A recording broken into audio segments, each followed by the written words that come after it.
Donc, je vais attendre quelques petites secondes que les gens puissent se connecter. J'espère que ça va bien.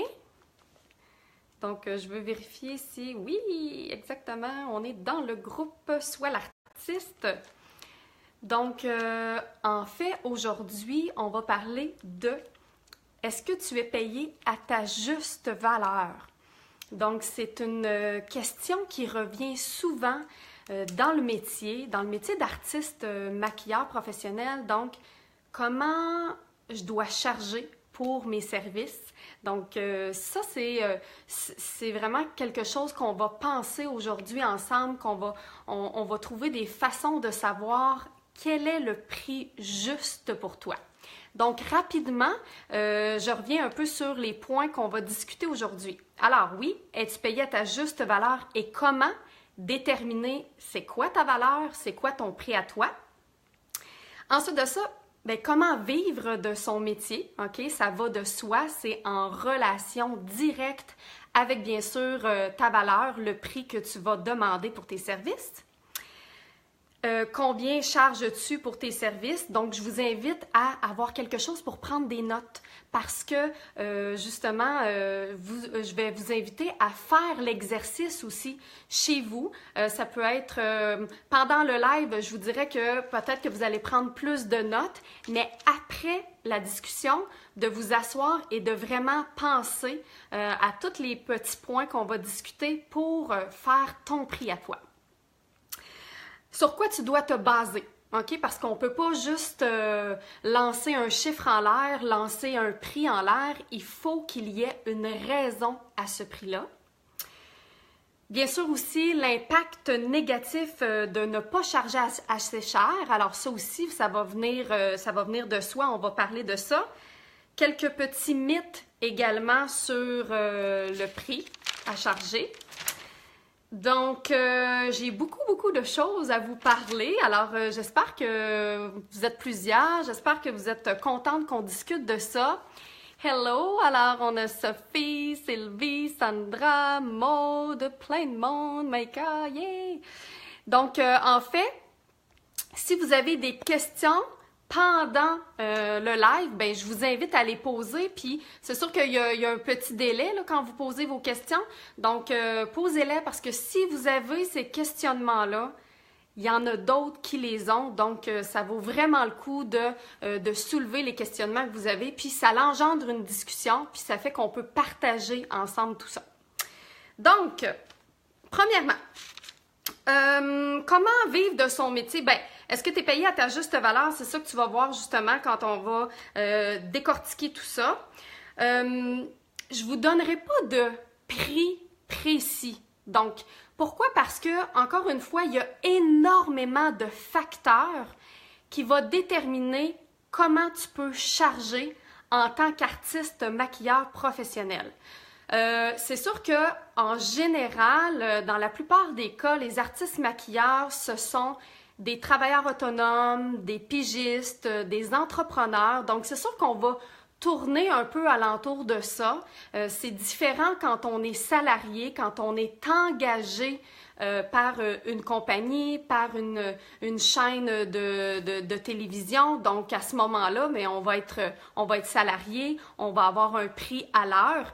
Et c'est très différent parce que quand on est salarié, que ça soit pour peu importe le métier, comme artiste maquilleur également, quand tu es salarié, habituellement, on va te donner un minimum d'heures par semaine. Donc, si tu travailles 20, 30, 40 heures, alors ça, c'est sûr que c'est à l'heure et ça va être très différent de si tu travailles à contrat. Donc, quand tu es à contrat, comme la plupart des maquilleurs, comme la plupart des travailleurs autonomes, des entrepreneurs, alors à ce moment-là, le prix va différer beaucoup. Donc, c'est pourquoi je ne peux pas vous donner un prix fixe sur « tu dois charger tant ». Vous devrez vous-même faire l'exercice avec les points de réflexion que je vais vous donner aujourd'hui. Ensuite de ça, comment vivre de ton métier? Bien, c'est sûr que premièrement, c'est de charger un prix qui vaut le coup. Parce que si tu ne charges pas le bon prix, bien, quand on parlait tantôt, c'est quoi les impacts négatifs? Bien, premièrement, tu ne pourras jamais vivre de ça. Donc ça, c'est une des premières raisons. Si ton but, souvent, il y en a qui vont me dire « Ah, ben, je fais ça comme passe-temps, ça fait partie de ma passion, c'est bien. » Mais imagine si ta passion peut devenir ton travail.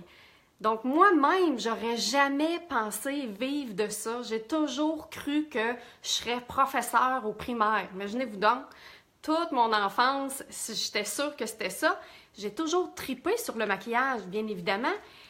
Je me mettais du rouge à lèvres en 3e année. Oui, effectivement. Donc,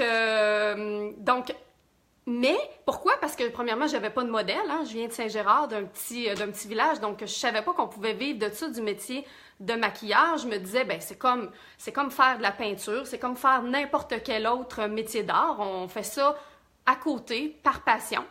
Mais non. Vous voyez, aujourd'hui, j'en vis très bien et je côtoie énormément de gens qui vivent très bien de ce métier-là. Et en plus, ben, j'ai la chance aujourd'hui d'enseigner ce métier-là, qui fait en sorte que j'ai combiné mes deux passions, soit l'enseignement et également la passion du maquillage. Donc vraiment, il y a de la place pour tout le monde. Mais d'où est-ce que ça part? C'est la façon justement de charger ton prix. On va parler également comment vivre de ton métier. Bien, c'est sûr qu'il y a plusieurs autres sujets qu'on va pouvoir discuter par rapport à ça, dont comment créer sa propre clientèle, donc comment bâtir sa clientèle. Je vous dirais que ça va faire partie d'une autre discussion, d'un autre live, parce qu'on pourrait en parler longtemps, mais on va développer cette question-là beaucoup plus par la suite. Ensuite de ça, donc... pas de prix précis exactement. On va devoir faire l'évaluation. Donc, je vous donne là un prix rapido comme ça, là, parce que, encore une fois, je sais que pour les cartésiennes, c'est important d'avoir un prix en tête. Mais, qu'est-ce qui existe présentement? Il y a plusieurs artistes maquilleurs à Montréal, OK, on va prendre ça, qui chargent environ 100 $ pour un maquillage. Ou qui chargent 100 $ de l'heure. Donc, quand ils travaillent à contrat, sur des plateaux de tournage, sur des shootings photos. Est-ce que c'est le prix que toi, tu devrais charger? Pas nécessairement. Ça peut être plus, ça peut être moins, pour différentes raisons. Mais je vous donne comme un barème, OK? De choses qui se fait présentement en 2018. OK? Dans 3, 5, 10 ans, ça va être différent. Et il y a 10 ans aussi, c'était différent. Alors, encore une fois, pour les artistes maquilleuses qui font ce travail-là depuis 10 ans, 15 ans, 20 ans, bien, en principe, vous devriez avoir ajusté votre prix. OK? Ça, c'est une des erreurs qu'on fait aussi. On n'ajuste pas notre prix à travers les années. On reste dans notre prix initial, ce qui fait en sorte que on ne va pas suivre l'inflation. L'inflation qui est le coût de la vie. Alors, encore une fois, si tu veux bien vivre de ton métier, tu dois suivre l'inflation du coût de la vie. Donc, tu dois augmenter tes prix. Ça peut être à chaque année, ça peut être aux 2 ans, peu importe. Si tu augmentes tes prix, par exemple, aux 5 ans, bien là, souvent, tu vas devoir mettre une assez grande marge. Donc, l'idéal, là, c'est d'augmenter de quelques dollars par année. Voilà. Donc, alors, c'est ce qu'on disait, c'est environ, on peut charger jusqu'à 100 $ un maquillage à l'heure, etc. Il y en a qui vont charger 25 $. Je dis pas que c'est pas correct, mais vous allez voir encore une fois aussi l'impact négatif de ne pas charger assez cher fait en sorte que, oui, ça va diminuer le marché, hein, ça va faire en sorte qu'il va y avoir des idées préconçues, ça va devenir un peu difficile d'évaluer pour les clients. Bien, qu'est-ce qui est correct? Est-ce que c'est correct de charger 25 $ versus 100 $ pour un maquillage? Donc, ça aussi, il faut faire attention. Il faut pouvoir justifier notre 25 $. Est-ce que ça se fait? Oui, mais avec une justification. Parce que, soit que tu commences, tu veux acquérir de l'expérience, soit que tu es en stage, soit que tu offres un prix spécial. Moi, je dis toujours à mes élèves, si tu n'es vraiment pas à l'aise de charger un prix, de charger 60, 70 $, peu importe, pour un maquillage, parce que tu commences, parce que tu as moins d'expérience, puis tu veux charger un prix très, très bas, soit 25 $, bien, je lui dis toujours de mettre une valeur au service. Donc, exemple, si tu dis, ben c'est ma première année que je fais ça comme métier, je vais charger 25 $, valeur de 60 $, 70 $. Donc, mettez la valeur que vous avez en tête, que vous aimeriez être payé pour votre travail. Premièrement, ça fait en sorte que les clientes vont avoir ça en tête. Premièrement, ils ne vont pas se dire, ben c'est un service qui vaut 25 $. OK? La psychologie en marketing est vraiment, vraiment importante. Donc, ça, premièrement. Ensuite de ça, mais oui, veut pas, on va attirer différents types de clientèle. Donc, il faut être en mesure, encore une fois, de mettre la valeur juste à ton prix. Et si dans 1 an, dans 2 ans, dans quelques temps, tu te sens vraiment à l'aise de charger ce prix-là parce que tes clientes sont satisfaites de ton travail, tu as beaucoup de demandes, tu as beaucoup de contrats, bien là, les clientes, ils ne feront pas le saut. Ils ne diront pas, bien voyons donc, elle a doublé ses prix par rapport à l'année passée. Si tu expliques que tu charges 25 $ parce que c'est ta première année, que c'est un prix spécial et que ça a une valeur de 60-70 $, après ça, ça va être justifiable de pouvoir émettre un prix de plus. Autre chose qu'il faut penser. Je vais regarder si vous avez des commentaires. Est-ce que ça va bien? Oui, bon, bonjour. Nicole, Sabrina. Donc, autre chose aussi, encore une fois, il y a une clientèle pour tout le monde. OK? Donc, c'est pour ça qu'il faut que tu choisisses aussi ta clientèle. OK? Il y a des gens qui vont, on prend l'exemple des montres, mais il y a des gens qui vont acheter des Rolex à 10 000 $ et ça se vend très bien partout dans le monde. Il y a des gens qui vont acheter des montres à 100 $ et il y a des gens qui vont acheter des montres à 10 $. Encore une fois, ça va chercher une clientèle différente. Mais tu peux choisir ta clientèle. Tu peux choisir, ça va être quoi ta niche de clients. Selon le prix qui a une valeur également. Bien sûr, on va voir aussi, on va décortiquer les autres points importants, mais ça a un prix. Donc, si tu veux avoir une clientèle de Rolex à 10 000 $, il y en a. Bien sûr, tu vas devoir livrer la marchandise, tu vas devoir livrer la qualité qui vient avec la montre Rolex, bien sûr.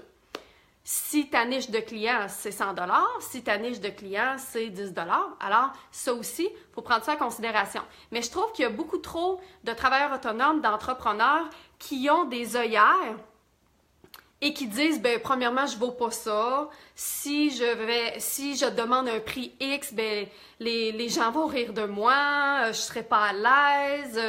Il y a des gens qui chargent justement 25 $ de l'autre côté de la rue. Là, je parle du métier de maquilleur, mais on peut parler de plein d'autres métiers. Quand j'avais mon salon d'esthétique, je me posais pas la question si la personne de l'autre côté, je faisais des ongles, etc. Puis, il y avait des gens qui chargeaient 25 $ pour des ongles, quand moi, j'en chargeais 60-70 $. Et pourtant, j'étais bookée mur à mur à tous les jours de la semaine. J'avais une clientèle qui payait ce prix-là pour plein de raisons. Pour le service que j'offrais, la qualité, les gens aimaient passer du temps avec moi, la clientèle, j'avais créé quelque chose j'avais créé des belles relations avec mes clientes. Ça faisait toute la différence. Puis pour vrai, je me suis jamais posé la question, est-ce que je devrais charger ce prix-là? Ça n'a pas de bon sens. L'autre bord de la rue, ils font des ongles à 25 $. Pour vrai, je ne me suis jamais posé cette question-là. Puis je pense que ça vient un peu dans... C'est une mentalité qu'il faut démystifier, c'est une mentalité qu'il faut changer, de se comparer. Et surtout, ça, c'est un des mythes que je voulais parler. C'est pas la compétition qui va déterminer votre prix. C'est certainement pas la compétition qui va déterminer votre prix. On peut faire une étude de marché large, mais fiez-vous pas à ce qui se fait l'autre bord de la rue, fiez-vous pas à ce qui se fait à côté de chez vous. C'est pas ça la réalité. Puis ça, c'est vraiment un mythe à s'enlever de la tête. Donc, il y en a qui me disent qu'ils sont d'accord. Bon, mais tant mieux. Je suis contente. Parfait. Alors, voilà pour ça, pour ce qui est du mythe.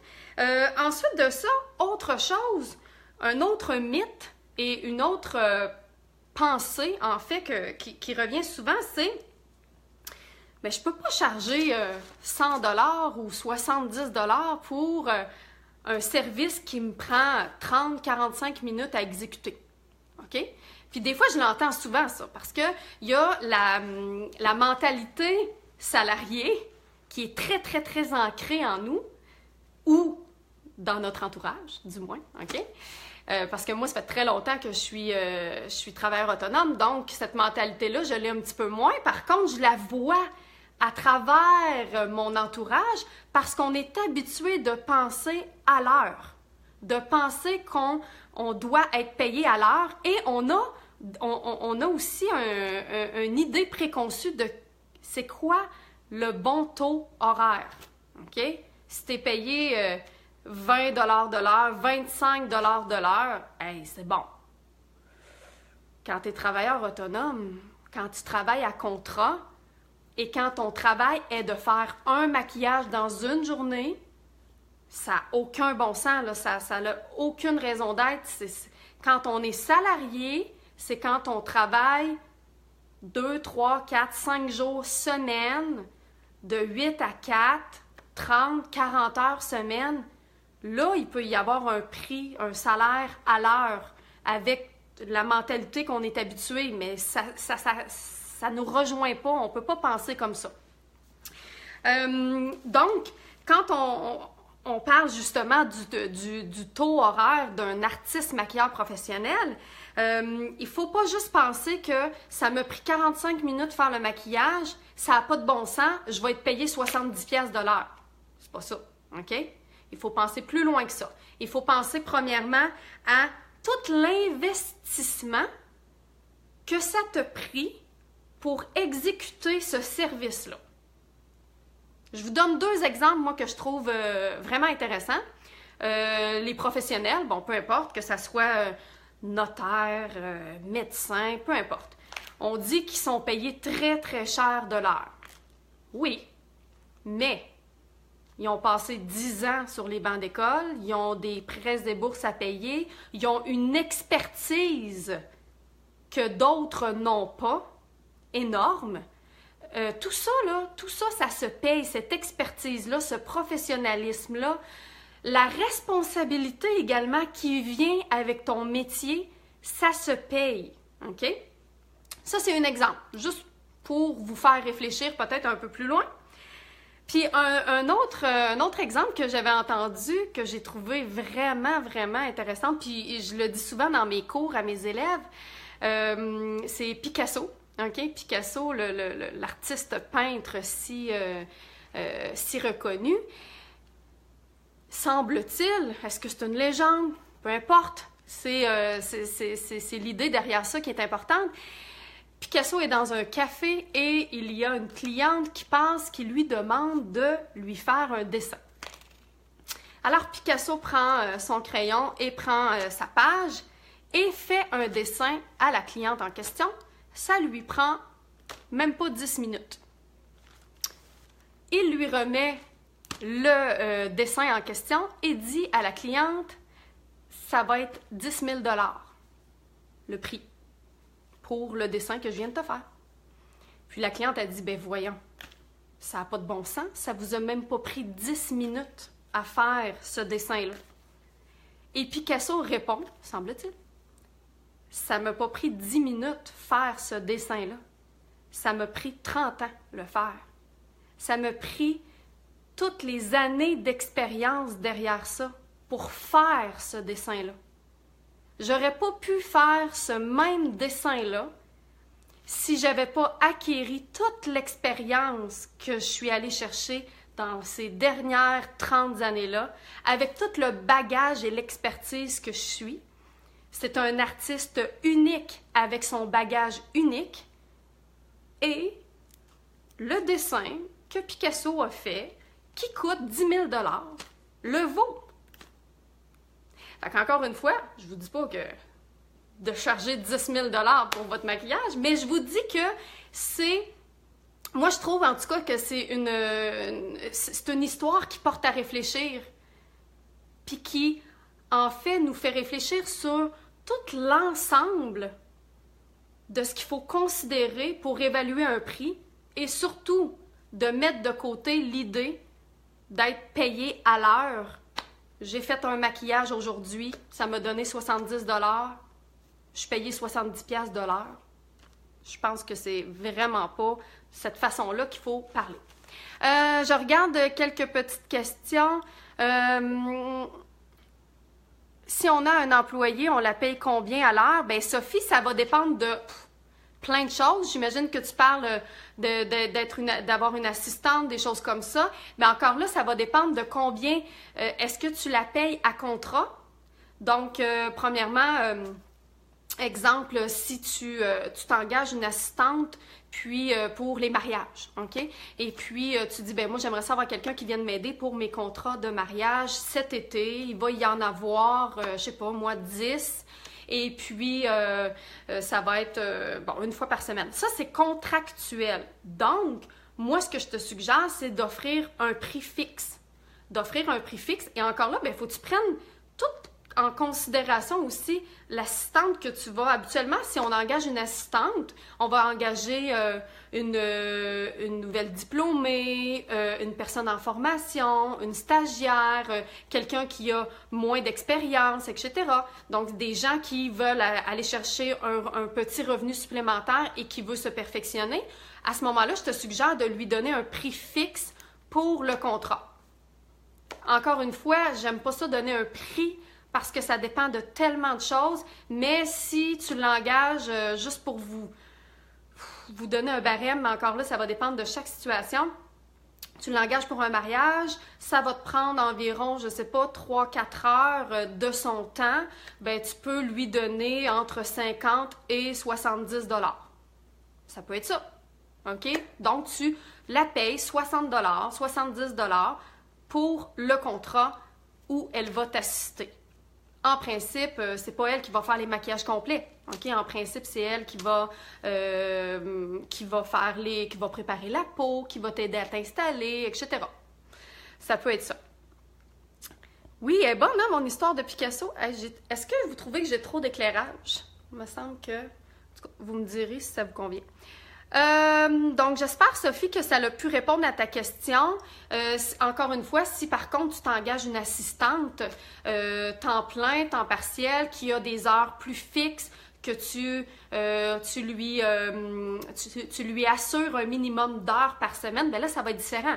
Ça va être à l'heure, ça va être un peu considéré, justement, salarié. Alors là, c'est sûr qu'on va devoir penser plus comme un employeur qui va payer ses employés à l'heure. Tu ne peux pas payer quelqu'un 60-70 $ de l'heure, 10, 20, 30 heures par semaine. Il n'y a pas de compagnies qui font ça, même les plus grosses compagnies. C'est pas comme ça que ça va fonctionner. Ensuite, alors, maintenant, les mythes. Alors, premièrement, et là, c'est 3 principaux points que je vous invite à écrire sur une feuille si vous voulez faire l'exercice de votre vraie valeur, OK? Alors là, vous allez pouvoir prendre des notes, mais je vous invite par la suite à vous faire, après le live, vous faire un petit tableau et de prendre le temps d'écrire pour remplir ce tableau-là pour savoir c'est quoi votre valeur. Donc, premièrement, combien d'années d'expérience as-tu? OK? Ça se paye. On en a parlé tantôt. OK? Alors, est-ce que tu as 1 an d'expérience, 2 ans, 4 ans, 10 ans, 15 ans, 20 ans? Alors ça, bien sûr, va déterminer ton prix. OK? Quelqu'un qui a 1 an d'expérience, en principe, le prix n'est pas le même versus quelqu'un qui a 10 ans d'expérience. Là, il faut faire attention. Il y a des petites nuances également. Donc, il y en a des fois qui me disent ben là, combien d'années d'expérience que j'ai? Ben là, moi, je maquillais à 12 ans au patinage artistique. Bon, écoute, On a tout fait ça, premièrement, OK? Puis si moi, je commence à me dire, bon, ben, c'est quand j'ai commencé à prendre un pinceau dans mes mains puis maquiller, ben là, c'est à 5 ans, OK?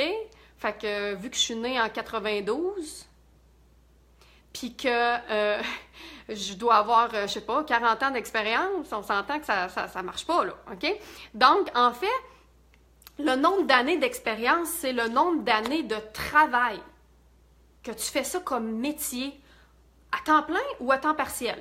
OK? Je te dirais que c'est plus comme ça qu'il faut penser. Ensuite de ça, des fois, justement, des élèves qui ont énormément de talent, entre autres, des fois, on se dit, ah ben là, ça fait juste 6 mois, ça fait juste 1 an, ça fait juste 2 ans que je fais ça.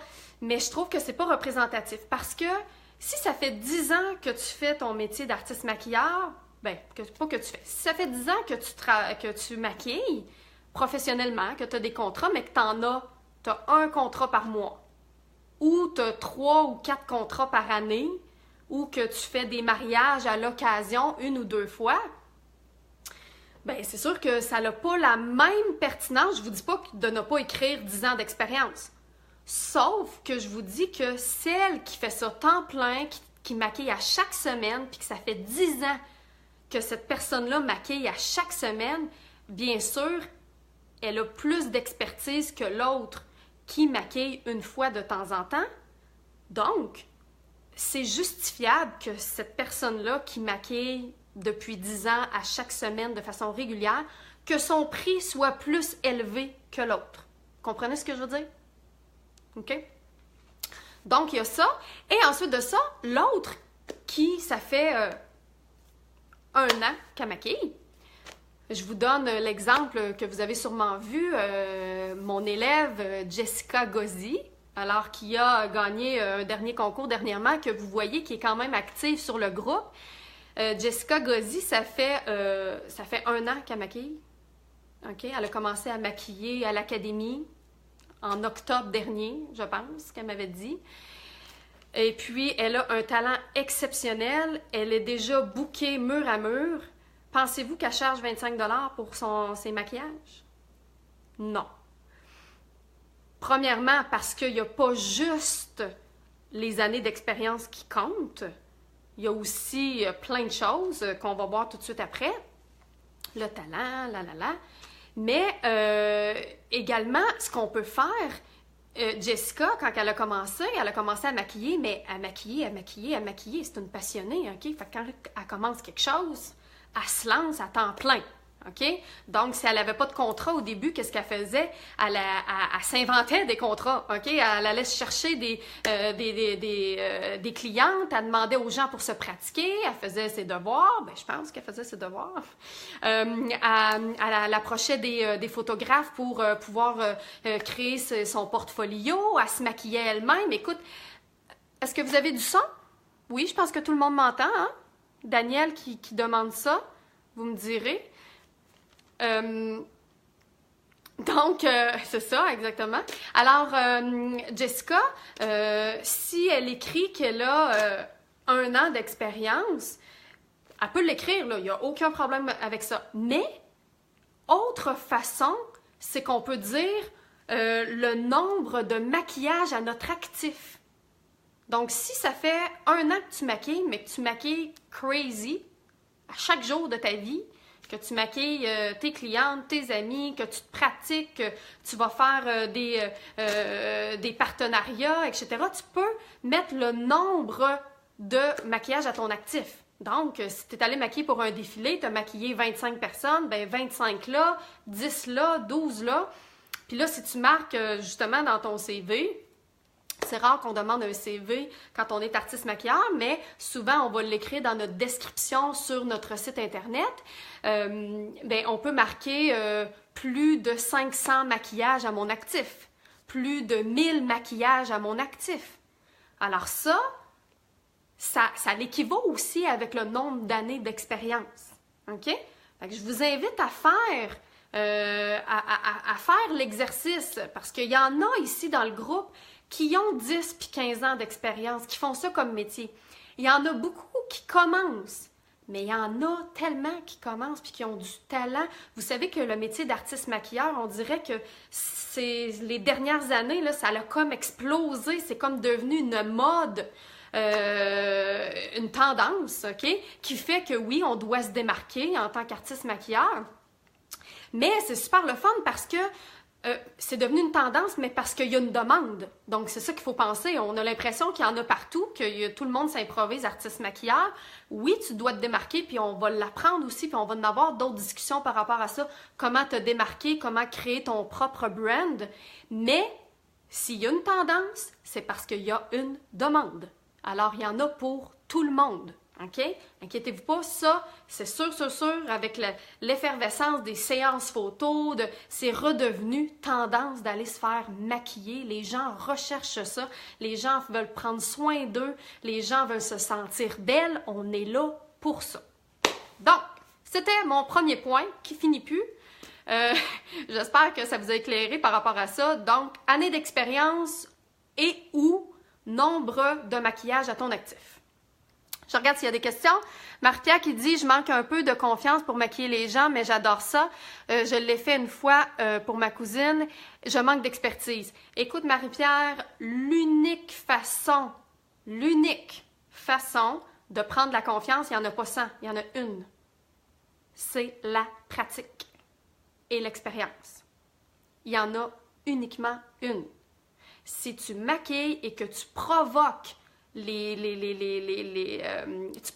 provoques les occasions de maquiller, c'est l'unique façon d'avoir confiance en toi. Je te donne comme défi justement de faire, je sais pas, dépendamment si tu travailles temps plein, etc., mais un maquillage par semaine sur quelqu'un d'autre pendant 1 mois. 2 maquillages, 3 maquillages, le nombre de temps, mais de façon régulière. C'est sûr que tu vas voir ta confiance en toi monter vraiment à chaque maquillage que tu vas faire. Parce que se maquiller soi-même, c'est pas un défi en soi. Oui, ça peut être un défi au niveau de la technique, etc., mais il n'y a pas personne qui va te juger à part toi-même. Mais quand tu maquilles quelqu'un d'autre, c'est là que ça devient difficile pour notre confiance en soi. Alors, plus tu vas maquiller de gens, plus tu vas avoir confiance en toi. Donc, la pratique. N'importe qui. Vous savez que pour maquiller, ça prend juste une face. Ça prend pas grand-chose d'autre, là. Il y a beaucoup de gens qui me disent, ben, je sais pas, j'ai pas d'occasion de pratiquer, de maquiller. Écoute, t'as ta mère, t'as ta soeur, t'as tes cousines, t'as des amis, t'as ta voisine, t'as les mamans à garderie, je pourrais te faire une liste. Ça prend une face. Au pire, t'as ton chum. Je sais qu'il y a des élèves qui se pratiquent sur leur chum. Des fois, ils n'ont pas personne de disponible. Ils prennent leur chum. Ben, c'est une face. Ben, c'est correct aussi. Ensuite, quoi d'autre? Et ne pas maquiller les filles faciles à maquiller. Sophie, oui, exactement. Donc, c'est facile de maquiller des belles petites jeunes filles de 18 ans parfaites qui n'ont pas de paupières tombantes, qui n'ont pas de plis. Ça, c'est facile à maquiller. On aime tout ça, OK? Mais oui, de se donner un défi. Et c'est pourquoi, moi, dans ma formation d'artiste maquilleur, il y a le maquillage rajeunissant, il y a toutes les sortes de morphologie des yeux, parce que, oui, il y a des défis en maquillage. Et ce qui va faire de toi un bon artiste maquilleur professionnel, c'est d'être capable de maquiller n'importe qui avec n'importe quelle morphologie. Donc, voilà. Ensuite de ça, le deuxième point, c'est la formation et les perfectionnements que tu es allé chercher. Donc, il n'y a pas juste l'expérience, comme dans n'importe quel métier. Marie-Pierre, une bonne idée. Les règles d'hygiène, oui. Chez Mériquet, on ne doit pas toucher nos clientes, alors j'ai moins de formation là-dessus. Oui, c'est sûr que, dépendamment, là, on parle vraiment du métier d'artiste maquilleur et non de conseillère en soins de beauté, Marie-Pierre. Donc, quand tu es conseillère, tu es là pour conseiller les gens à apprendre à se maquiller. Là, on est plus dans le barème de comment apprendre à maquiller d'autres gens. Donc, si je reviens au deuxième point, qui est la formation que tu es allé chercher, comme dans n'importe quel métier, il y a des règles de base. Alors, c'est hyper important de te former. Parce que, oui, tu peux, à travers le temps, avoir acquis une expertise. Mais ce qui va faire en sorte, la formation, qu'est-ce que ça va t'apporter? Bien, j'en ai parlé justement dans le dernier vidéo que je vous ai partagé la semaine passée, je pense. Bien, c'est super important parce que dans la formation, tu apprends les techniques, tu apprends la cosmétologie des produits, tu apprends surtout les règles d'hygiène qui sont, selon moi, hyper importantes.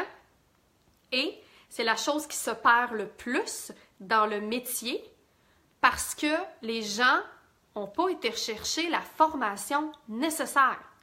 Et c'est pas parce que les gens veulent mal faire ou sont pas propres, c'est vraiment pas ça. C'est vraiment parce que les gens ne le savent pas. Ils ne le savent pas qu'on ne peut pas prendre le rouge à lèvres directement de notre bâton de rouge à lèvres pour le mettre sur notre cliente. Ils ne le savent pas qu'on ne peut pas faire telle chose, parce qu'ils n'ont pas la formation qui vient avec leur métier. Oui, il y a le talent d'un côté, oui, il y a l'expérience, mais la formation va faire toute la différence sur le professionnalisme qui englobe ton métier, qui englobe ta carrière. Est-ce que je gesticule trop? J'espère que ça ne vous étourdit pas. Donc, alors, au niveau de la formation, donc, il y a ça aussi que vous devez mettre en perspective. Et les perfectionnements. Super important de se perfectionner tout le temps. Tout le temps. Vous le savez, celles qui me connaissent, ça fait 15 ans que je fais ça comme métier et je me perfectionne à chaque année. À chaque année, je vais chercher de la formation, que ce soit des artistes maquilleurs d'ici, d'ailleurs. Vous savez que je tripe voyager, donc si j'ai la chance d'aller faire une formation à l'autre bout du monde, en Californie, en France, j'y vais parce que je trouve ça super important en tant qu'artiste maquilleur de te perfectionner. Je vous donne un exemple.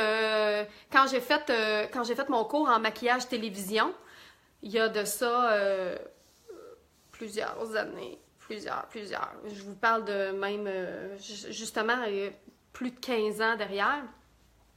J'ai fait ma formation en maquillage télévisuel et 1 an plus tard, le HD est sorti. Haute définition, la télévision HD.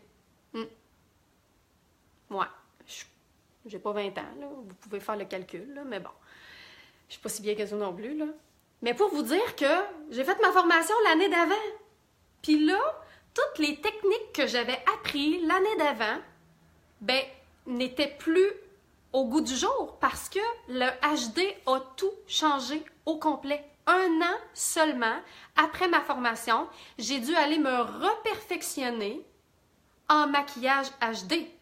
Parce que les techniques que j'avais apprises, le modelage en crème pour la télé n'était plus du tout adapté à les nouvelles technologies.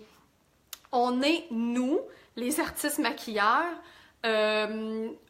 complètement dépendants de l'évolution des technologies. Complètement parce que notre métier se voit de par la technologie. Notre métier se voit de par la télévision, se voit de par la photo. Donc, oui, on doit se perfectionner pour être en mesure de suivre ces technologies-là. Et c'est souvent malheureux, justement, de voir des artistes maquilleurs qui font ça de leur métier depuis des années, depuis 15 ans, 20 ans. Et malheureusement, à travers le temps, bien, ils ont de moins en moins de contrats parce qu'ils ne se sont pas adaptés à la nouvelle technologie. Puis là, bien, les clients sont plus satisfaits des techniques de ces maquilleurs-là parce que, justement, ils ne se sont pas perfectionnés. Il y a, bien sûr, au niveau de la technologie, oui, mais également au niveau des tendances. Okay? Les tendances, ça change à chaque année. À chaque année, les tendances changent et il faut absolument savoir quelles sont les tendances à chaque année. Hyper important, hyper important. Il faut savoir suivre le courant. C'est notre métier. Notre métier est en relation directe avec les tendances. Ça va de soi, ça fait partie de notre métier. Donc, dépendamment dans quoi vous travaillez, tu sais, je dis pas si vous travaillez sur des plateaux de tournage pour des téléséries, des choses comme ça. Encore là, c'est super important quand même parce que si vous avez à maquiller un personnage d'une fille, d'une jeune femme qui est justement, qui suit les tendances, etc., ben, vous devez connaître les tendances. Des fois, quand on fait des tournages pour des téléséries, ça va être plus des maquillages très naturels, donc ça va être plus relié avec la nouvelle technologie. Mais si tu travailles en fashion, si tu travailles en mode, en éditorial, pour des mariages, des bals, ben t'as pas le choix, là. T'as pas le choix. Moi, les maquillages que je fais cette année pour les mariages ne sont pas les mêmes que l'année passée, qu'il y a 2 ans, qu'il y a 5 ans. Ça change tout le temps. Donc, tu dois, oui, faire des recherches, mais tu dois, oui, aller te perfectionner pour connaître les nouvelles tendances. Les nouvelles tendances, les nouveaux produits qui existent sur le marché parce que les compagnies se perfectionnent à chaque année. À chaque année, les textures de maquillage d'il y a 10 ans, d'il y a 5 ans, sont très différentes d'aujourd'hui. Alors, encore une fois, il y a des compagnies de maquillage, justement, qui ont sorti des compagnies spéciales 4K. 4K, qui est la nouvelle technologie à la télévision. Bien, tu dois être en mesure de savoir c'est quoi. Premièrement, est-ce que c'est pertinent? Est-ce que oui, il y a vraiment une différence? Ça, on veut le savoir. Mais tu dois savoir que ça existe. Parce que un autre point qui est super important, pourquoi qu'on va chercher la formation, pourquoi qu'on va chercher les perfectionnements à chaque année, c'est que les clientes sont tellement, tellement informées aujourd'hui. Il faut que tu en saches plus que ta cliente. Il faut que tu le saches. Si tu vas maquiller la cliente et qu'elle te dit « moi, je veux telle technique, moi, je veux ressembler à ça, moi, je veux… » Il faut que tu sois capable de le faire. Il faut que tu sois capable d'exécuter les demandes de ta cliente. Il faut que tu en saches plus qu'elle. Et elles sont hyper informés, les gens d'aujourd'hui, nos clientes d'aujourd'hui. Donc, ça, c'était mon deuxième point. Alors, le premier point, tes années d'expérience ou le nombre de maquillages à ton actif. Le deuxième point, c'est quoi les formations que tu es allé chercher et les formations que tu continues à aller chercher. Et là, je ne sais pas, ça fait combien de temps que je suis en live. Je suis à 42 minutes, c'est pas pire. On est capable d'en prendre encore. On a encore un petit peu de discussion à faire. Et ensuite de ça, bien sûr, je regarde si vous avez des questions. Est-ce que ça va jusque-là? J'espère que vous trouvez que c'est pertinent, que ça vous fait penser à des choses. OK? Oui, c'est ça, Marie-Pierre qui dit le budget. Le budget, ça aussi, c'est très discutable.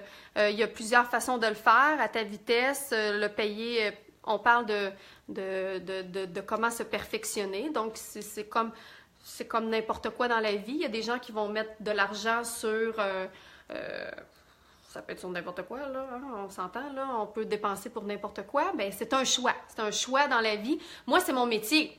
Donc, c'est sûr que si c'est votre métier ou que vous voulez que ça devienne votre métier, bien, comme n'importe quel métier du monde, tu dois, excusez, tu dois avoir un budget pour te perfectionner. Puis, c'est un budget formation. En fait, c'est pas une dépense, c'est un investissement dans ta carrière.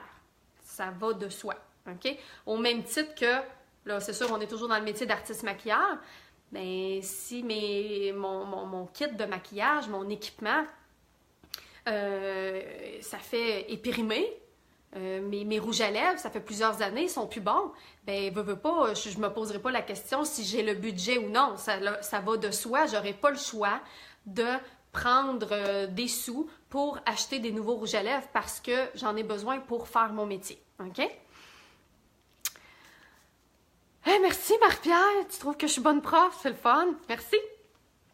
Alors, mon troisième point, l'offre et la demande. Alors oui, ça aussi, ça va influencer le prix que tu peux charger. Parce que plus tu vas avoir de demandes, bien, plus tu peux charger cher. Au début, moins tu as de demandes, bien là, oui, tu peux ajuster ton prix en conséquence. Tu peux, comme j'ai dit au début de la discussion, faire un prix spécial de début de carrière, un prix spécial de peu importe.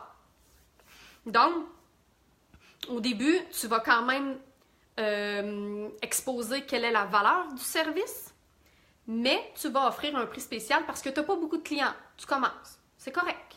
OK? Mais plus tu vas avoir de demandes, plus tu vas augmenter ton prix.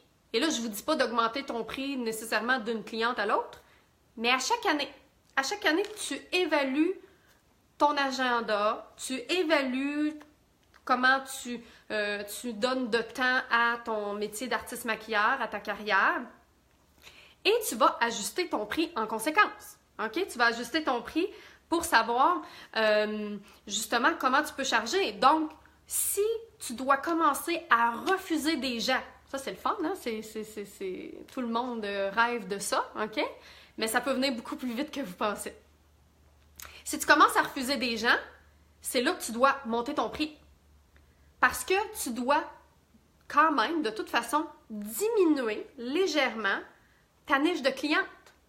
Parce que tu commences à refuser des gens. Alors, tu diminues ta niche de cliente. Et du même fait, tu vas aussi adapter les clientes à ton prix.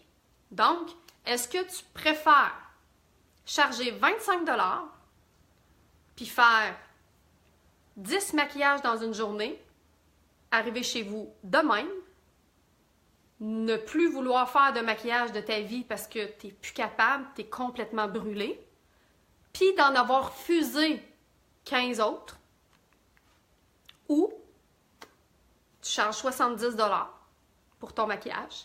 Veux pas, c'est sûr, il y a des gens qui ne paieront pas pour ça, c'est correct. C'est correct. Il y a d'autres gens qui vont offrir ce métier-là, qui vont offrir ce prix-là. Tu diminues ta niche de clients. Au lieu d'en avoir refusé 15, tu n'en as pas refusé. Malgré qu'il y a des gens qui chargent 70 et 100 $ du maquillage et qui refusent tes clients. Et tu as 6 maquillages dans ta journée. Ça a bien été. Tu n'arrives pas chez vous de même. Tu n'es pas brûlé. Tu te demandes pas pourquoi tu fais ça comme métier parce que finalement, tu es revenu chez vous avec 100 pièces dans tes poches. Tu es brûlé. Tu sais pas pourquoi. Excusez-moi. Je suis encore là, j'ai eu un appel. Donc, tu te rends bien compte que, justement, j'en étais où? Je me recentre. Ah oui, c'est ça. Donc, tu as fait, je sais pas moi, désolée, c'est ma maman qui m'appelle. Maman, je t'enlève. Tu peux pas m'appeler. Donc, alors c'est ça. Alors, t'es bien mieux de faire 4 maquillages dans une journée. Ça t'a donné 70 $, ça t'a donné 100 $ du maquillage, que d'en avoir fait 10 puis d'en avoir refusé 15. Fait que ça, faut que tu penses à ça quand tu fais, tu fais ton prix, à savoir l'offre et la demande. Donc, plus tu as de la demande, plus... Ensuite de ça, l'offre et la demande. Maintenant, également, c'est sûr que vous devez penser aussi, il y a d'autres aspects qu'on doit penser. Ça, je trouve que c'est les 3 principales réflexions à avoir. Les années d'expérience, la formation, l'offre et la demande. Ensuite, il va y avoir, bien sûr, les produits avec lesquels tu travailles, les techniques utilisées, également la qualité, okay, de ton équipement. Ça, c'est sûr que ça va de soi. C'est une autre chose qu'on peut se poser comme question. L'investissement, combien ça te coûte, okay, de travailler avec une gamme de produits?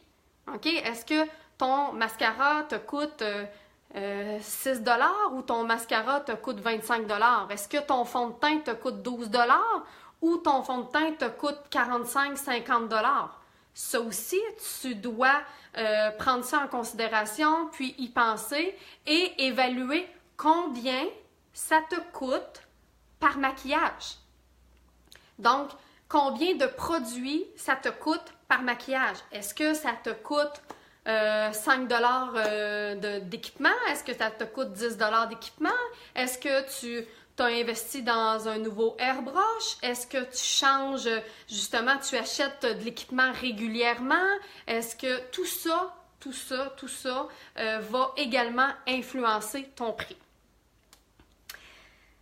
Est-ce que vous avez des questions sur les principaux facteurs là, qui vont influencer ton prix? Les quatre, en fait, là, qu'on vient de discuter. Donc, vous pourrez les poser au fur et à mesure. Finalement, je vais y aller rapidement quand même parce que ça fait un petit bout que je vous tiens ici, mais aussi d'autres facteurs circonstanciels. Les facteurs circonstanciels, en fait, ce sont selon le contrat. Devoir, attendez-moi juste une petite seconde, je vais régler un problème. Je vais régler le problème de ma maman qui veut absolument me parler.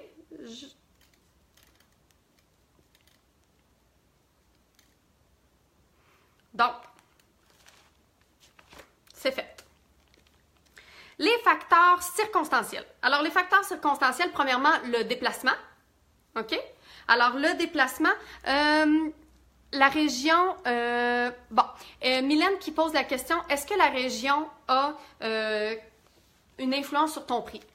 Je te dirais que de moins en moins. Je te dirais que de moins en moins, tu dois prendre en considération ta région. Parce que pour plein de raisons. Avant, j'y pensais beaucoup, puis comme dans n'importe quel métier, oui, tu penses à ça, ouais, mais je suis en région, etc. Oui, mais est-ce que ça fait nécessairement que les gens ont moins d'argent? Non. Est-ce que les gens sont plus riches à Montréal? Vraiment pas. Au contraire. OK? Donc, quand tu vis dans les régions, justement, j'aurais peut-être pas nécessairement eu le même discours il y a quelque temps, quand on parlait aussi justement beaucoup des régions, mais après réflexion, quand tu y penses, à Montréal, il y a beaucoup... C'est sûr qu'à Montréal, quand tu es dans les grands centres, c'est plus facile de charger le prix juste parce que souvent, les artistes maquilleurs vont se tenir ou justement, les maquilleurs vont charger un prix. Tu sais, c'est pas rare à Montréal de charger 100 $ pour un maquillage, donc c'est le prix finalement. Mais là, quand tu tombes en région, ben comme je te dis, d'un, ce qu'il faut que tu penses, c'est que non, les gens n'ont pas moins d'argent en région.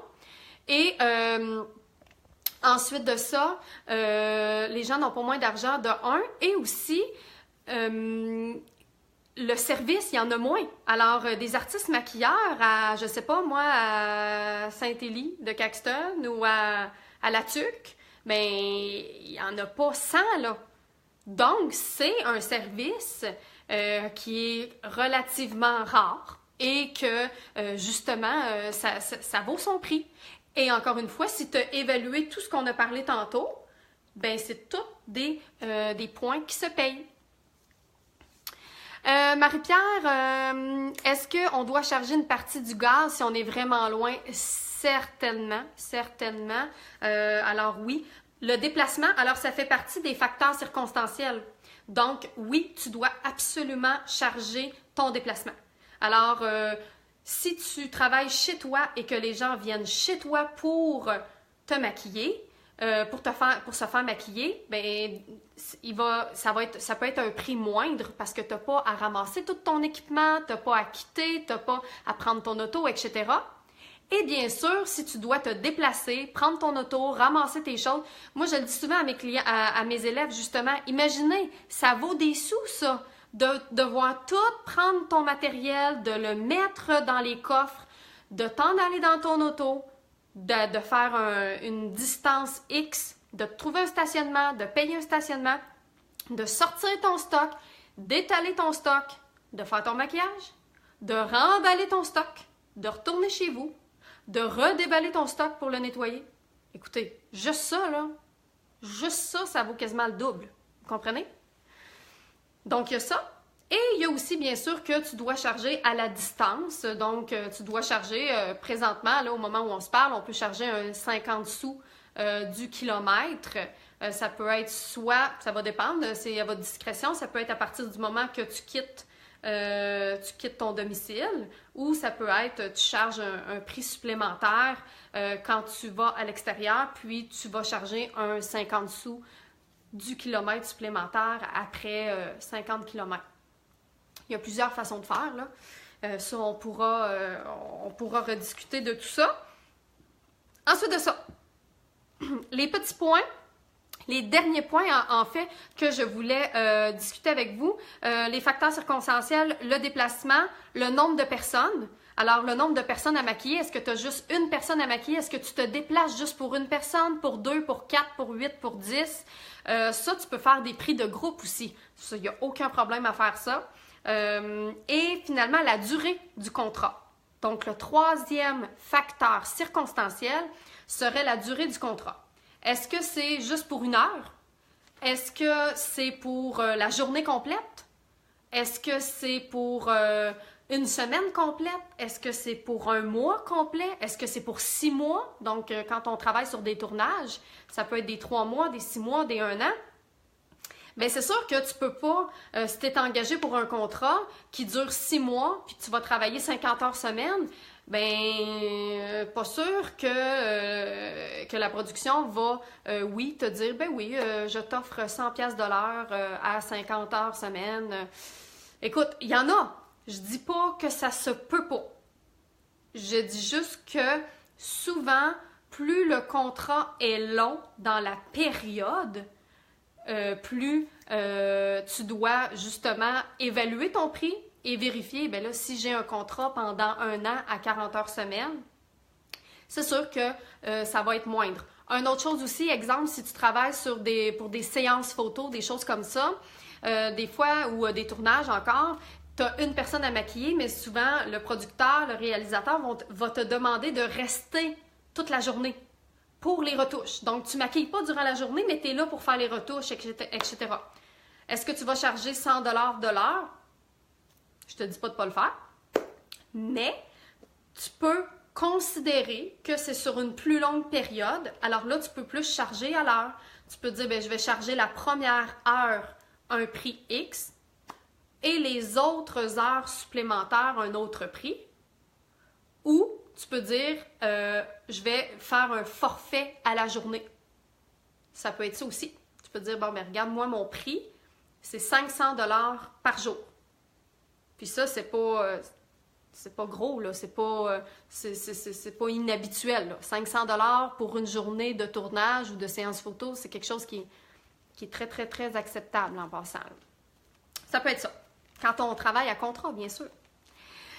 Ensuite de ça, donc, attention, le barguinage. Donc, est-ce que vous vous faites barguiner par vos amis, votre famille, vos clientes, les gens que justement vous offrez votre prix? Donc, justement, Sophie, tu as une question. Combien on charge pour maquiller pour un mariage dans le sud? Bonne question. Premièrement, ça doit être toutes dépenses payées. Veux pas, parce que t'es pas chez toi à faire ton travail. Fait qu'il faut toujours que si tu t'en vas dans le sud, que tu es engagée comme maquilleuse, bien, il faut que tu aies fait le même salaire que si tu étais chez toi, sans dépenses. Donc, 1, tu dois te faire payer le voyage au complet. Et 2, par la suite, tu ajoutes le forfait qui, habituellement, là, que tu peux charger chez toi. Donc, ça, c'est sûr.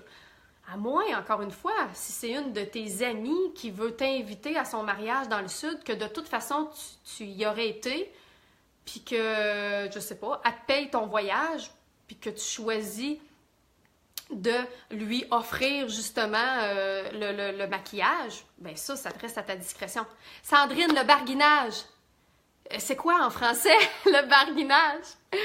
Pour mes belles françaises, comment on peut appeler ça? Barguiner, aidez-moi là, dealer. Dealer, c'est encore en anglais. On dit comment ça en français? Aidez-moi. Quand les gens veulent négocier. Hey, merci. Hey, c'était si simple en plus. Merci, Mélanie. Donc, Sandrine, quand les gens veulent négocier ton marchandé, oui, Marchandises, ouais, marchander, négocier. Donc, qu'est-ce qu'on fait quand nos gens veulent négocier notre prix? Ça arrive, hein? Ça arrive, beaucoup. Bon, premièrement, là, une des premières choses, c'est que tu dois assumer ton prix. À partir du moment que tu assumes ton prix, à partir du moment que tu affiches ton prix également, OK? Donc, tout ça fait en sorte que tu vas te faire de moins en moins barguiner. À partir du moment que tu assumes ta carrière. Je suis une artiste maquilleur professionnelle. Je vis de mon métier. C'est mon travail. Les gens vont beaucoup moins avoir le goût de te barguiner. Et à partir du moment que tu ne laisses pas de place à ça, voici mon prix. Tu demandes justement tu vas demander les détails du contrat et ensuite de ça, tu vas offrir un prix. Bien, c'est ça et c'est tout. OK? Ensuite de ça, quand on parle de négocier, OK, barguiner, comme on dit au Québec, si ça vient de toi, OK, si c'est ton ami, c'est ta famille et que ça te fait plaisir d'offrir le maquillage ou de charger moins cher, ça va, là. Il n'y a aucun problème là-dessus. Mais oui, ça arrive souvent que c'est les gens, ça vient des gens qui nous barguinent, qui nous négocient, nos propres amis, notre propre famille qui nous dit « Ben là, tu me le ferais-tu moins cher? Tu me le ferais-tu... » C'est super malaisant de dire non, c'est super malaisant, mais encore là, tu sais, je veux dire, c'est eux autres qui ont eu le culot de négocier ton salaire, de négocier ce que tu fais pour vivre. Je veux dire, moi, là, justement, puis c'est souvent les salariés qui vont nous négocier ça, c'est rarement les travailleurs autonomes, c'est rarement les entrepreneurs qui vont négocier les autres, qui vont dire « Ah, tu me le ferais-tu moins cher? » ou souvent, c'est les salariés qui demandent à négocier parce qu'ils ne comprennent pas nécessairement. Eux autres, ils se disent dans leur tête « Ben là, 70 pour un maquillage, elle est payée 70 pièces de l'heure, elle. » OK? Donc, c'est leur façon de penser à eux, pas à toi. C'est pas ta réalité. Donc, ce que tu peux faire aussi, c'est, écoute, tout se dit, là, mais tu peux vraiment facilement leur dire, écoute, moi, c'est mon travail, c'est ma façon de gagner ma vie, donc moi, c'est mon tarif à l'heure, point, OK? Et puis, aussi, ce qu'il faut penser, c'est que justement, la personne qui te négocie, qui est salariée, mettons que son employeur lui dit, écoute, aujourd'hui, là, ben, j'ai moins d'argent, donc est-ce que tu rentrerais pour travailler à 2 3 de moins de l'heure? Juste pour aujourd'hui, là. Je te négocie. En tout cas, je pense pas. Je pense pas que ton ami qui négocie ton prix, qui est salarié, accepterait d'aller travailler à 5 de moins de l'heure aujourd'hui parce que son l'employeur a décidé de la négocier. C'est la même chose. Je regarde vos petites questions. Sophie, moi je réponds que parce qu'elle est mon amie, elle va payer plein prix parce qu'elle veut m'encourager. Tellement, en plus, tellement. Je veux dire, tu sais, les gens qui sont dans ton entourage devraient vouloir justement t'encourager. Donc, s'il vous plaît, si tu m'encourages puis tu viens pour mes services, bien, ça devrait leur faire plaisir de t'encourager et de te payer. Moi, en tout cas, quand je vais voir une amie, parce que je veux encourager beaucoup mes amis qui sont entrepreneurs, qui sont travailleurs autonomes, jamais que je vais essayer de les négocier, justement parce que je connais leurs valeurs puis je connais le travail acharné derrière tout ça. La dernière chose que je vais faire, c'est négocier le prix. Est-ce que des fois, c'est pas dans mon... Justement, je donne souvent l'exemple à mes élèves encore, quand je me suis mariée dans le sud, justement, j'avais fait des soumissions à plusieurs endroits, et puis dont un photographe que je tripais à cette époque-là, et puis je lui avais fait faire une soumission, il m'avait donné son prix. C'était pas du tout dans mon budget. Mais sais-tu quoi? C'était correct, parce que c'était sa valeur à lui. Et je lui ai dit, je te remercie beaucoup d'avoir pris le temps de me faire cette soumission. Je connais ta valeur et je le sais que c'est ce que ça vaut. Malheureusement, ce n'est pas dans mon budget. Tout simplement, j'ai jamais essayé de le négocier parce que c'est sa valeur à lui. Puis je veux pas qu'il se sente mal, puis qu'il baisse son prix, puis qu'après ça, il vienne à mon mariage à reculons, puis là, je serai pas payée à ma juste valeur. Hein? Est-ce que ça vous arrive des fois de vous être fait négocier, d'avoir baissé le prix, puis ensuite de vous sentir mal, de dire « Colin, j'ai travaillé fort là pour tout ça, puis je suis payée seulement un prix X parce que j'ai accepté de faire ce travail-là pour moindre. » Fait que ça porte à réflexion, OK? Nathalie qui dit est-ce qu'il y a un âge où il vaut mieux s'abstenir de devenir artiste maquilleur? Ben non, il n'y a pas d'âge à rien, Nathalie. Moi, j'ai des élèves de 60 ans. Hey, écoute, on a une vie à vivre. On peut-tu faire ce qu'on a le goût de faire dans la vie? N'importe quel âge. OK? Ça, c'est sûr. Justement, vis ta vie pleinement, s'il vous plaît. Donc, ensuite de ça, tout ça, là, toute cette discussion-là là, fait en sorte que...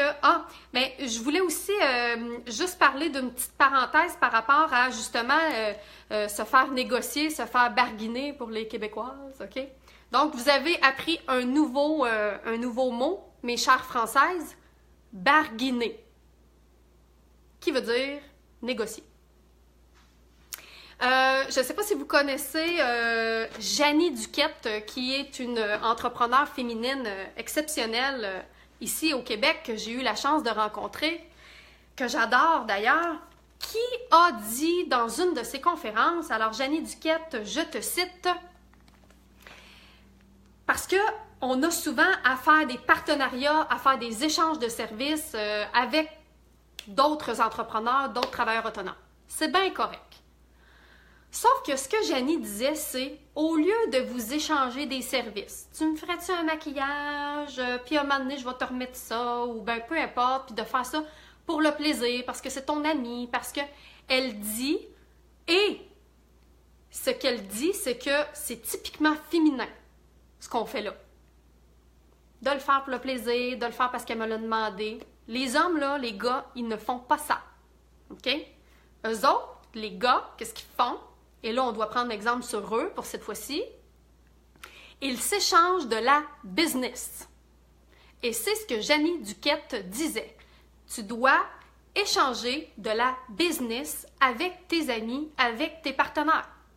Échanger sou pour sou, s'échanger des sous, s'échanger une valeur monétaire. Ça va éviter, premièrement, énormément de frustration et énormément d'histoires qui se finissent mal parce que tu as donné, en espérant que ça te revienne parce que quand on est en affaires, on est en affaires, OK? On n'est pas dans une relation d'amitié, de couple, d'enfants-parents où on donne de façon inconditionnelle. On est des femmes d'affaires et si on veut faire des affaires, il faut les faire de la bonne façon. C'est-à-dire s'échanger de la business, s'échanger une valeur monétaire. Et tu peux même mettre ça sur un contrat. Tu veux échanger un service avec une amie qui est photographe, etc. Bien souvent, ça aussi, là, c'est touché parce que les photographes, ils ont un prix pour leur séance photo, mais ils vont travailler énormément après. Toi, comme maquilleuse, tu as fait ton travail, oui, ça a un prix X, mais souvent, les photographes doivent refaire des retouches maquillage après, pas des retouches maquillage, doivent faire des retouches sur leurs photos, ça prend beaucoup de temps. La valeur n'est pas nécessairement la même. Donc, dans les deux sens, il faut que tout le monde trouve son compte. Si toi, d'aller faire le travail, d'aller faire un maquillage pour un photographe, ça vaut 70, 80, 100 $, et qu'en échange, le photographe te donne les photos, mais que lui, ça vaut 200 $, bien, il faut que ça soit dit. Il faut que ça soit dit, que ça soit écrit, que les deux comprennent la valeur de chacun et que, ben toi, ben tu vas retourner une autre fois lors d'une séance photo, tu vas lui offrir un maquillage parce que lui, il t'a offert une photo, ça a eu un prix pour la séance photo et il y a eu un prix également pour les retouches photos, etc. Je pense que ça, c'est vraiment, vraiment important. Et là, ça va dans l'autre sens. Des fois, tu vas faire un maquillage, ça vaut tant comme valeur en échange d'une autre chose. Donc, voilà, pour ce qui est de cette petite parenthèse venant de Jenny Duquette que je trouvais super important, ne pas vous échanger des services, mais échangez-vous de la business. Finalement, accepter ou non des contrats gratuits, ben encore là, comme je vous dis, vous vous échangez de la business, mais oui, ça vaut le coup. Oui, vous devez émettre une valeur là-dessus, mais pour quand on veut commencer, quand on veut se faire connaître ou quand on veut essayer un autre médium dans notre métier, parce que c'est ça qui est le fun, on peut faire plein de choses, on peut faire des mariages, des balles, des séances photos, de l'éditorial, des plateaux de tournage, on peut faire des effets spéciaux, on peut faire... Écoute, je pourrais vous en dire super longtemps sur le métier d'artiste maquilleur, mais quand on veut essayer un autre médium ou qu'on commence dans le métier, c'est important d'offrir nos services comme stagiaire pour apprendre, pour assister, pour aller se créer son portfolio, pour aller chercher des photos. Donc tout ça, là, oui, je vous invite à le faire dans la mesure de, justement, que tous les deux trouvent son compte là-dedans. Finalement, donc c'est ce qui... Je ne sais pas si vous avez d'autres questions par rapport à ça. Si vous avez aimé le sujet, si ça vous a aidé, faites-moi des cœurs, des pouces. Donnez-moi vos commentaires aussi. Et puis, si vous avez aimé encore une fois cette vidéo-là, vous pouvez la partager, bien sûr, aux gens pour qui vous croyez ça peut aider. Demain, je vous partage une autre vidéo, alors des extraits du cours en ligne, le programme artiste. Je pense que vous aimez beaucoup ça. Ça vous permet de voir un peu à quoi ressemble la formation, ça vous apporte une autre expertise. Donc demain, je vais vous partager une autre vidéo. Finalement, si vous avez d'autres sujets de discussion que vous aimeriez qu'on aborde lors des lives, lors de ces discussions-là, j'aimerais ça que vous me les disiez en commentaire. Alors moi, je vais les prendre en note et on va pouvoir partager plein de beaux sujets comme ça qui va bien sûr vous aider dans votre métier ou dans votre futur métier. Et puis, hors sujet, Mélanie, je prends les dernières petites questions. Au sujet du programme artiste, à partir du moment qu'on envoie nos travaux sur Dropbox, est-ce qu'on doit s'attendre à une réponse? Comment savoir si nos travaux sont, un peu pour bien le voir, sont vérifiés? Alors, Mélanie, on vérifie tous les devoirs dans l'académie en ligne. En fait, comment ça fonctionne, c'est que vous avez des devoirs à remettre sur Dropbox. À chaque mois, nous allons vérifier tous les devoirs. Donc, à chaque mois, puis même plus que ça, là, mais tu sais, je dis toujours à chaque mois pour être sûr que vous ne vous attendiez pas à une réponse immédiate à chaque jour, mais à chaque mois, je m'assois et je regarde chacun de vos devoirs. C'est mon petit plaisir à moi. Ça me fait triper de voir l'évolution. Bien sûr, comme j'explique toujours, je ne peux pas évaluer vos devoirs. Premièrement, parce que pour la plupart, l'éclairage n'est pas adéquat. L'appareil photo avec lequel vous prenez vos photos, c'est pas nécessairement adéquat. Je ne veux pas juger quelque chose qui ne démontre pas la réalité. Donc, quand je regarde vos photos, je vois que le travail a été fait. Le but premier du devoir est la pratique. Alors, moi, tout ce que je veux lors du devoir, c'est que vous mettiez en pratique ce que je vous ai enseigné. Quand ça, c'est fait, le devoir est fait. Si je vois vraiment qu'il y a quelque chose en particulier que je me dis, mon doux, ça, je le vois, là, c'est pas l'éclairage, c'est pas l'appareil photo, je peux te donner un commentaire constructif, ça, je vais le faire. Alors, attendez-vous à ce qu'on revise vos devoirs à chaque mois, mais ça veut pas dire qu'on va répondre à vos devoirs pour chacun de vos devoirs. Sandrine, je suis contente que tu aies aimé. Josiane, merci Sylvie. J'espère qu'on se voit à Gatineau. Hein? Je donne une formation sur la morphologie des yeux à Gatineau le 10 février.